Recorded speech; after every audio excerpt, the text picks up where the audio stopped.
Hi, I'm Laura Flanders. Drawing sex workers, drawing prisoners, drawing blood. This week on the Laura Flanders Show, graphic journalist Molly Crabapple joins me, and I have a few words to say on the very dark magic arts of the art market. That's all coming up. Stay tuned.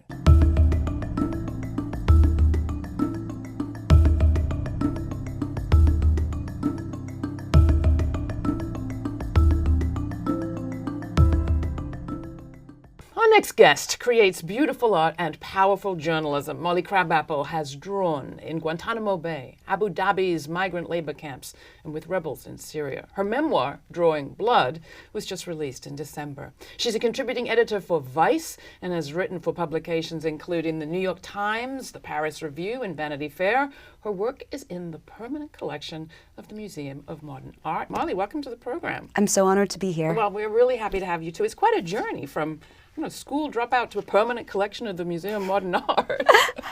Though I have to say, there is something about having a protest poster in the Museum of Modern Art that feels like, I don't know, a butterfly pinned dead to a wall. Well, we can get into that. But first, you have a lot of truth-telling that goes on in this book. You describe your childhood as something you would have liked to set a match to and burn up. Were there stories that you find it hard to tell? The thing that I find hardest about a memoir is that it's not just your life, it's other people's lives. Every time you write, it feels like a betrayal of the memory of others. I think the hardest thing for me was fact-checking it and going over all my past emails, speaking to my past friends, realizing what a jerk I had been at various moments.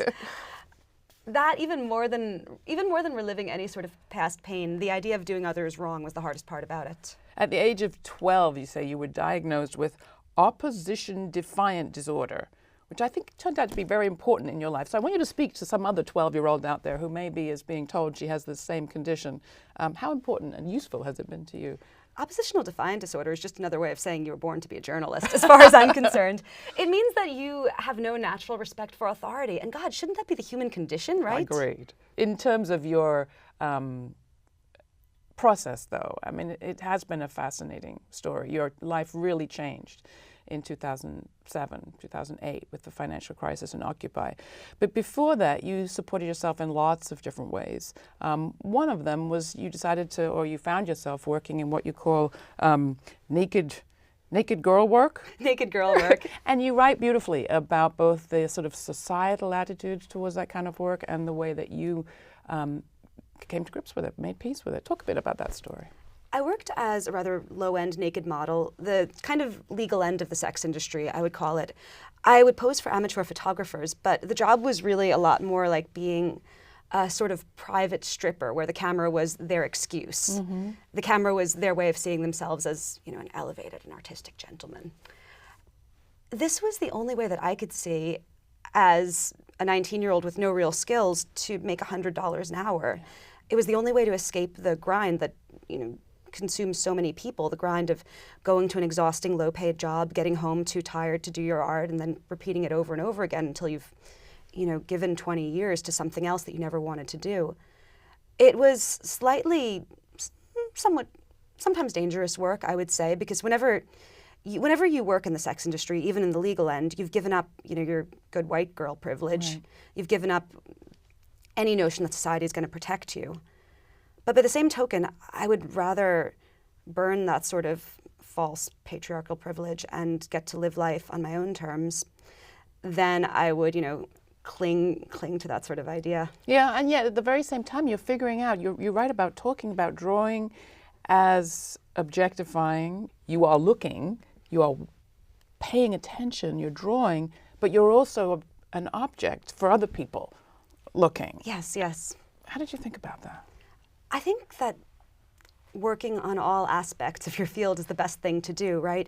You have so many journalists, for instance, who might cover the police beat, but they've never been arrested in their life. Right. You have so many journalists who cover the smuggling routes in Europe now, but they would never have been smuggled. Yeah. If you don't know both sides, I don't think that you can speak truly about them. And also, art is always objectifying, even the best art, and I don't even mean that in a bad way. There's been so much talk about the male gaze in art, but very often I think it's just the artist's gaze, and that we think of it as the male gaze because women were banned from looking. So tell me more about that. What do you mean?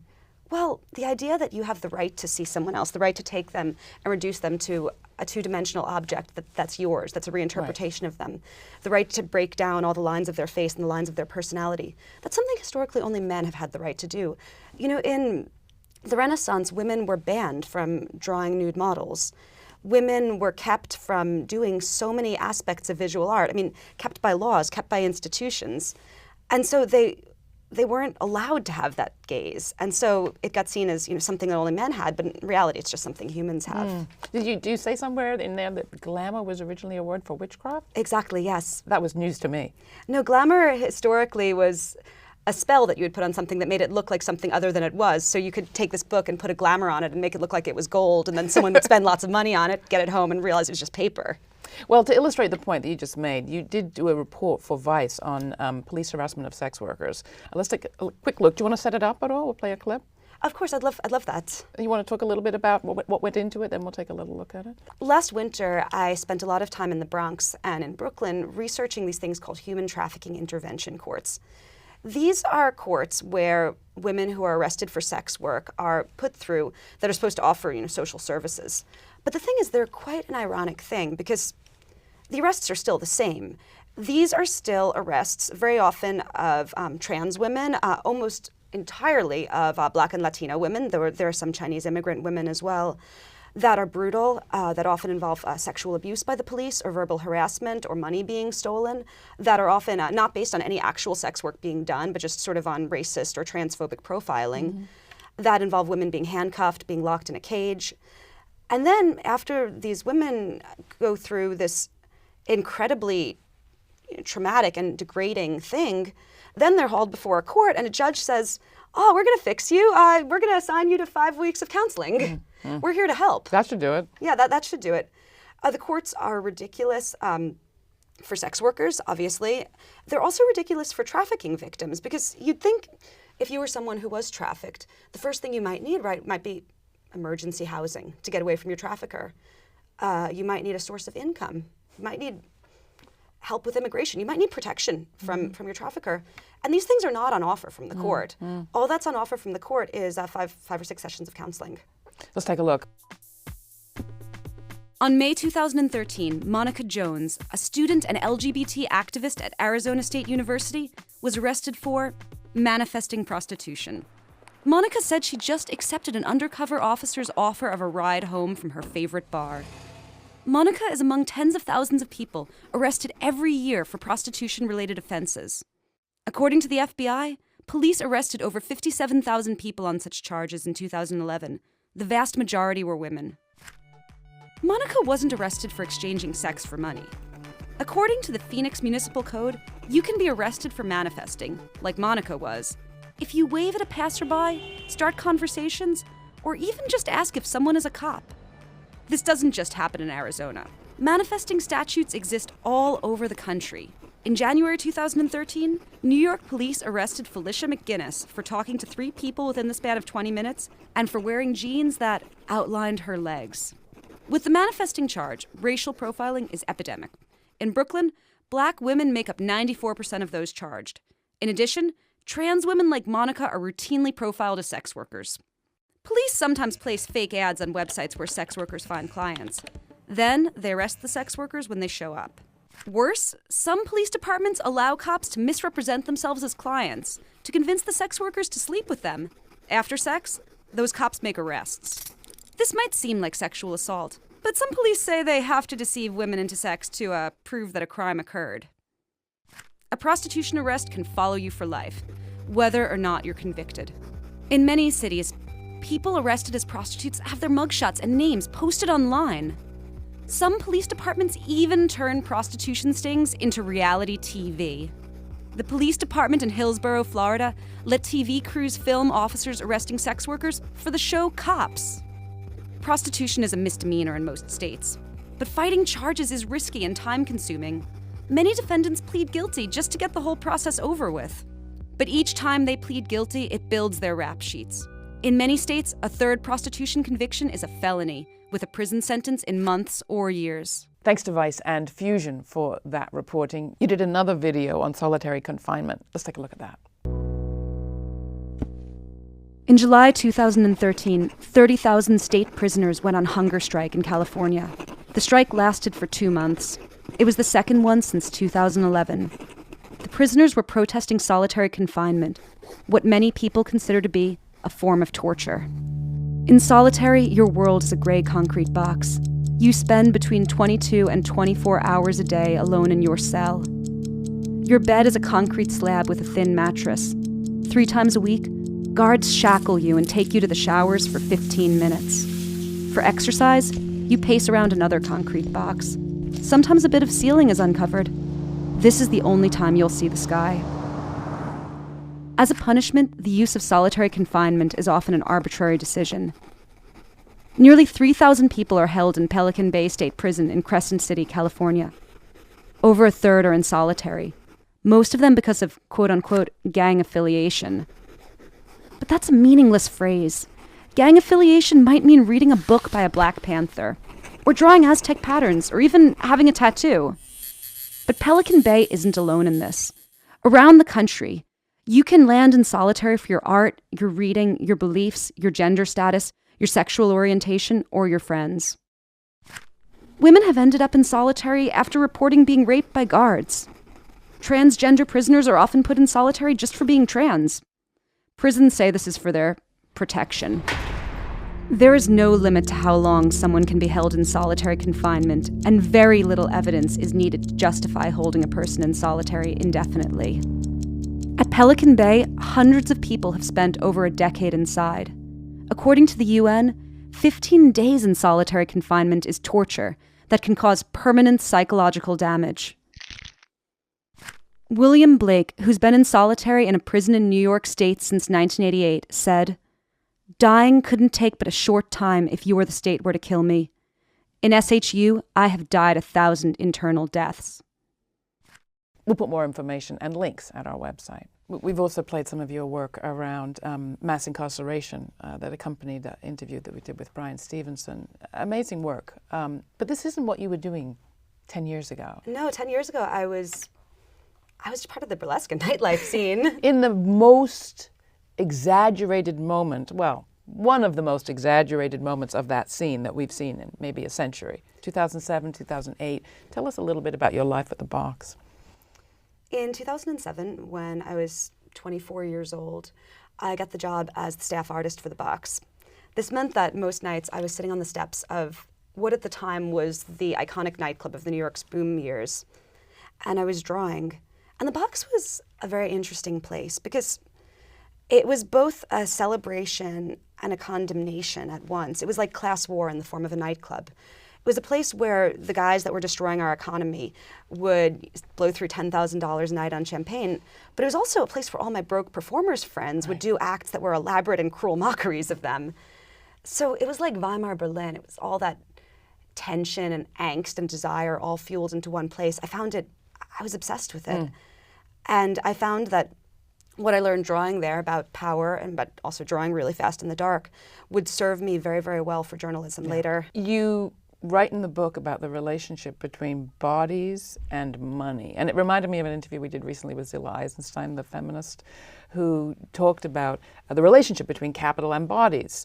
Bodies, labor, make wealth. Therefore, the wealth has a race and a gender, and we shouldn't pretend that it doesn't. You talked about how in that moment people thought they had freed capital from all of that, any relationship to bodies, and yet here they are in this kind of... The celebration of the body. Well, that was the delusion, right? That we could take all of the dirty factory work parts of capitalism and stick them in China somewhere and not have to look at them. And here we could deal with some sort of economy, some sort of capitalism of pure math. And oh, what a lie that was. 2007 totally changed all that. For you, for your work, all of it. How so? It was actually a moment in 2010 that changed everything. I was in London, and I was doing murals for the Boxes Club in London. It's a construction site, covered in dust. You're working alongside construction workers, but because of weird class things, you're considered to be somehow better than them, even though you're all just working on a building together. And outside London was rioting. Right. At that time, the Tories and the Lib Dems were trying to pass through these brutal, brutal tuition raises that would have basically basically destroyed one of the main roots of class mobility in Britain, right? The idea that university would be affordable, and students were not having it. Students were taking to the streets. They were protesting. They smashed up the headquarters at Millbank, which is beautiful. They were making their voices heard in the most creative ways and at great, great personal risk. And there I was, balanced on a ladder, painting a nightclub all day. And it was this real moment where I thought, like, which side am I on? What am I doing? And at the same time, that was the time that I met the journalist Laurie Penny, who really helped inspire me to go into journalism. It's a beautiful story, and that work that you did then, and we should say Laurie was a regular correspondent for this program in those years, that work brought you into Occupy. From Occupy, you end up going to Guantanamo, Syria. We just did a piece with Laurie Anderson not so long ago, where she, in an art collaboration with a former Guantanamo detainee, telepresenced in Mohammed al-Ghorani, who was one of the youngest detainees. And I was so struck by how much Americans who visited the show wanted to communicate with him, they wanted to close the distance. And you write about that too. How did going there affect you? It was traumatizing, obviously, but you talk about that distance closing. I went to Guantanamo twice in 2013, one to document the Khalid Sheikh Mohammed hearings, and the next time to be on their Potemkin tour of the prison. Yeah. Guantanamo is an atrocity, but it's the most American sort of atrocity. Everything you're there, and I think this is why it was so traumatic for you, if you're American, will remind you of its Americanness. This is a place that is running an extrajudicial prison that tortured hundreds of people, that also has a gift shop and a karaoke bar and a sense of profound self-satisfaction. This is a place where guards guard the entrance of the prison next to a sign where they can rate their spiritual health from 1 to 5. It is cheerful. It is self-satisfied. It is profoundly ignorant about the rest of the world. It's obsessed with the security and feels itself constantly victimized. It is American. I was doing a profile the first time on this young French-Algerian man named Nabil Hajareb, who was picked up in Afghanistan and held without charges for 13 years. He had been tortured. At that time, he was hunger striking and being force-fed, which is a brutal, demeaning, and extremely painful procedure. And when he was finally released, even though he had been in France since he was an infant, he was just chucked out in Algeria one day with no apologies after they had attempted to pressure him to sign something that he was a terrorist all along, which is what they do to everyone. And when he was let out, after a few weeks, he wrote to me. He wrote to me on Gmail, and he wrote this witty, optimistic letter about sort of what he hoped for his life, about how much he had enjoyed my article. And it just struck me, look, these are these people that we've so dehumanized. I mean, they put hoods over their head, right? They try to censor what their faces look like. They want to make these people into boogeymen in orange jumpsuits, into blanks that we could project everything on. And here he was, and he was just a guy. Mm-hmm. And now you're collaborating with refugees or people who don't want to be refugees in Syria. What were you hearing from them this fall as the attacks on Paris played out?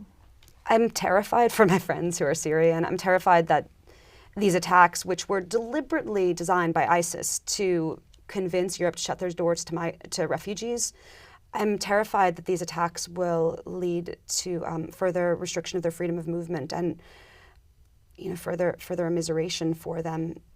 It's an incredibly frightening time. And I mean, I just want to say, I mourn those attacks on Beirut and on Paris. And I have friends in both cities. It's a horrifying thing that this group is murdering people. And I think that as the world decides how to deal with that, what they have to avoid doing is they have to avoid giving into what that group wants. What ISIS wants is to make the world shut its doors to refugees. It wants to, in their words, reduce the gray zone, they call it, where Muslims can live in the West. And the more that a country becomes intolerant, the more that it closes its borders, the more they're giving ISIS what it wants. Right, the more they're winning. We don't have a lot more time, but I want to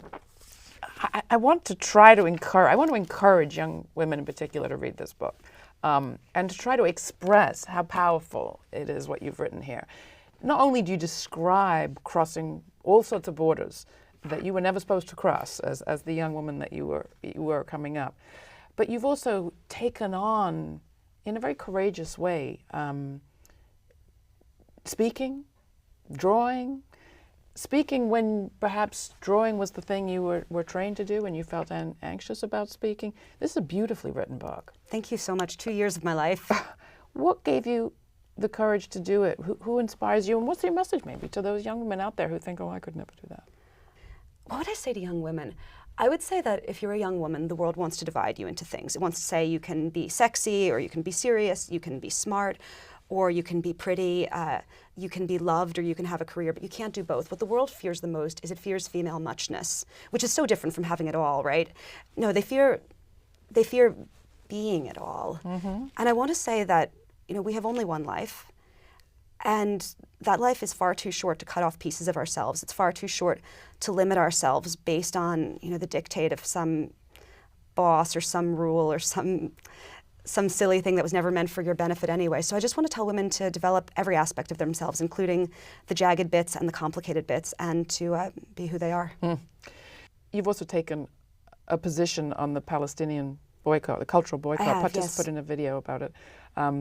Why won't you be going to Palestine and Israel? Why is that important to you? Well, I will be continuing to go to Palestine for journalism, but the reason that I won't be working with Israeli cultural institutions, I don't believe in a state based on racial discrimination. That's why, and I think that BDS is a peaceful, non-violent, and very effective tactic that's been called for by Palestinian civil society. Boycott, divestment, and sanctions. And I can't support a state that's fundamentally based on racism. So you won't be going with the book, though. That's what I was Oh thinking. no, I won't be doing a book tour in Israel. No. Molly, thank you so much. Appreciate it. Thank you. The market is magic, say capitalism's admirers, but some of that magic is pretty dark. Just look at what it's done to art and the art market. What once inspired generosity now feeds off its opposite, inequality. And there's no reason art buyers or sellers should ever want to turn it back. I thought about this reading Molly Crabapple's bold, passionate new book, Drawing Blood. Pens can't take on swords, she says, let alone predator drones. But the best art can inspire generosity. To make her point, Crabapple tells a story about Picasso. In 1937, when Picasso's Guernica was shown, it was heroic, not just for its heartrending depiction of civilians slain in the government's bombardment of the Spanish Civil War, but in the effects of the Guernica exhibition itself. To get in 1937, the price viewers had to pay was a pair of boots to be sent to the Spanish front. The gallery gathered 15,000 pairs. Fast forward to today, and the prime effect of the high-end art market is to encourage hoarding. Take one Picasso. In 1997, the price paid for a Picasso at auction was almost $32 million.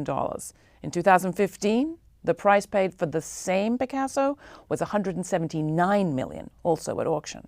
The price soared because there were that many more bidders this time around. As the New York Times Upshot columnist explained, the number of people who could easily afford to pay $179 million for a Picasso had increased more than fourfold in less than 2 decades.